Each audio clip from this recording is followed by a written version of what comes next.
Bonjour à tous, j'espère que vous allez bien. Aujourd'hui je reviens avec une vidéo dans laquelle je voulais vous montrer une variation de mes pancakes vegan.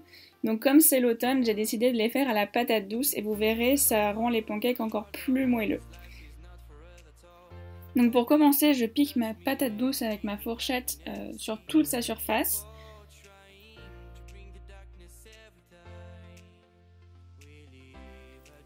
Ensuite, je viens la mettre dans un récipient qui passe au micro-ondes et je la fais cuire pendant environ 20 minutes, mais ça dépend de la taille de votre patate douce.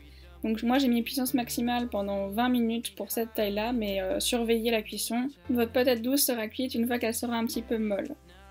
Donc je la sors du micro-ondes et je la coupe en deux pour extraire la chair. En fait, moi j'avais besoin que de la moitié de la chair de la patate douce. Après, selon la taille de votre patate douce, vous faites en conséquence. Il faut 125 g de chair.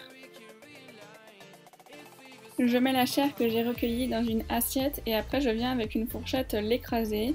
Il faut que ça fasse une sorte de purée à la fin, mais c'est pas grave si c'est pas super fin. Ça peut être assez grossier, l'essentiel c'est qu'il n'y ait pas des gros morceaux de patate douce dans la pâte à pancake au final. Ensuite, dans un grand saladier, je vais mettre tous mes ingrédients. Donc d'abord, il vous faudra 150 g de patates douces, 125 g de farine, un sachet de levure chimique, une cuillère à soupe d'huile d'olive pour pas que ça colle à la poêle, une pincée de sel, un peu de sirop d'agave et pour cette recette, vous pouvez mettre un petit peu de cannelle en plus en option. Et ensuite, vous rajoutez votre lait végétal, donc 35 à 40 centilitres. Selon la consistance voulue. Comme vous pouvez le voir, c'est quasiment exactement la même recette que ce que je vous avais présenté pour ma recette simple de pancake vegan. Je vous mettrai d'ailleurs le lien juste en haut. J'ai juste remplacé 125 g de farine par 150 g de patates douces. Donc pour cette recette, on mélange bien avec un fouet pour pas qu'il y ait des grumeaux parce que j'avais commencé à la cuillère et c'était pas super.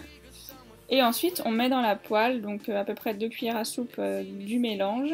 Et on fait cuire en retournant le pancake quand des petites bulles commencent à se former sur le dessus. Voilà, c'est tout pour cette recette de pancake de l'automne. Je vous promets que c'est vraiment super bon, les saveurs de la patate douce, de la cannelle si vous aimez ça. Moi j'en ai rajouté sur le dessus avec du sirop d'érable et c'était tellement bon.